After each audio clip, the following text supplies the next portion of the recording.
Un homme, soit il te ralentit, soit il te permet d'aller plus vite. Et c'est pour ça qu'en tant que femme, tu dois vraiment prendre ton temps avant de choisir en fait la personne qui va partager ta vie. C'est-à-dire de ne pas choisir un homme basé sur l'émotionnel, mais choisir un homme basé sur le rationnel et l'émotionnel. Même envie de dire plus sur le rationnel. C'est-à-dire que moi je suis arrivée à une conclusion, c'est que mon amour pour un homme est un amour conditionné, assumé. C'est-à-dire que si tu ne m'apportes pas de la valeur dans ma vie, et si moi aussi je ne t'apporte pas assez de valeur dans ta vie, c'est qu'on n'a rien à faire ensemble. À un moment donné, il faut assumer qu'on aime un homme parce qu'il nous offre un certain lifestyle, parce qu'il nous permet d'avoir moins de stress, et que l'amour c'est bien, d'accord, c'est merveilleux, mais ça ne paye pas les factures. Et surtout, moi je suis arrivée à un point, même si sur les réseaux parfois tu vois des couples qui glorifient leur, leur couple, et moi j'ai envie de dire, si vraiment ça se passe bien dans ton couple, pourquoi tu as besoin de l'afficher comme ça? Méfiez-vous hein, des couples qui font des déclarations sur les réseaux, etc. C'est un peu moyen, je me dis, il y a toujours anguille sous roche. Je sais pas pourquoi, mais j'ai du mal à y croire. Vraiment, j'ai du mal à y croire.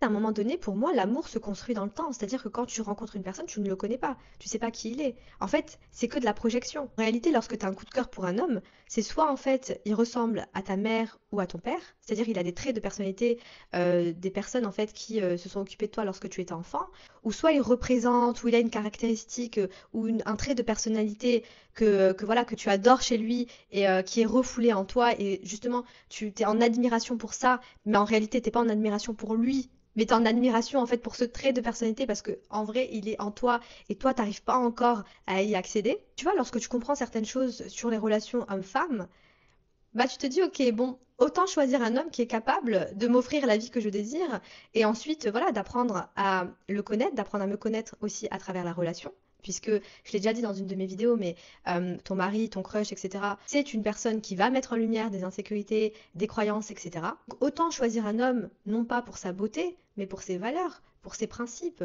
pour ce qu'il a construit dans sa vie, pour la plus-value qu'il va ajouter dans ta vie, pour aussi son ambition. Moi, ça me fait rire. Parfois, il y a des hommes qui me disent, oui, mais moi, j'ai peur qu'une femme, elle s'intéresse à moi juste pour mon argent.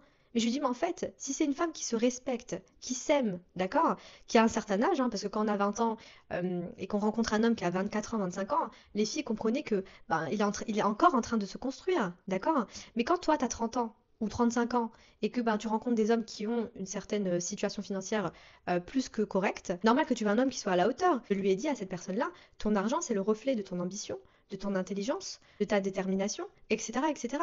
Donc normalement, une femme qui se respecte, elle va être aussi attirée par ton statut. Et c'est normal, il faut l'accepter. Comme les hommes sont attirés par le physique d'une femme, contrairement à ce qu'on peut penser, c'est extrêmement important pour un homme soit attiré par sa femme. C'est-à-dire qu'il a envie d'elle, c'est normal. Donc à un moment donné, moi quand un homme me dit ça, voilà, je suis tombée sur une Ukrainienne qui... Après bon, j'avoue, il y a certaines femmes qui abusent. J'avoue. Ou peut-être que tu ne fais pas partie de leur ligue. C'est-à-dire qu'elles ont connu des hommes aussi en tant qu'homme, c'est de te dire, ok, là je suis intéressée par cette fille-là, mais est-ce que je suis à la hauteur? Est-ce que je suis à la hauteur de ce qu'elle désire? Puisque pour moi, une femme, elle a le droit de désirer un certain traitement. Si elle, ses standards, c'est ça, eh ben c'est ça. Il n'y a personne qui doit lui dire oui, mais non, tes standards, il faut arrêter de rêver, etc. Non, pour moi, ce sont des gens qui ne veulent pas ton bien. Et Godesse, si une femme ou un homme te demande mais toi, qu'est-ce que tu apportes sur la table? Cela est juste le reflet, Godesse, d'un manque d'intelligence et d'estime de soi. Puisqu'un homme qui est vraiment à l'aise dans son énergie masculine, qui est un provider, qui respecte la femme, il sait ce qu'une femme apporte sur la table. Et une femme qui a fait un travail sur elle, qui a appris à se connaître, qui a glow up de l'intérieur et de l'extérieur, et qui a vraiment un teint, un amour de soi inconditionnel, c'est-à-dire que la personne, elle est amoureuse d'elle, elle sait ce qu'elle apporte sur la table. Elle n'a pas besoin de dire à une autre femme, oui, mais toi, tu apportes quoi sur la table?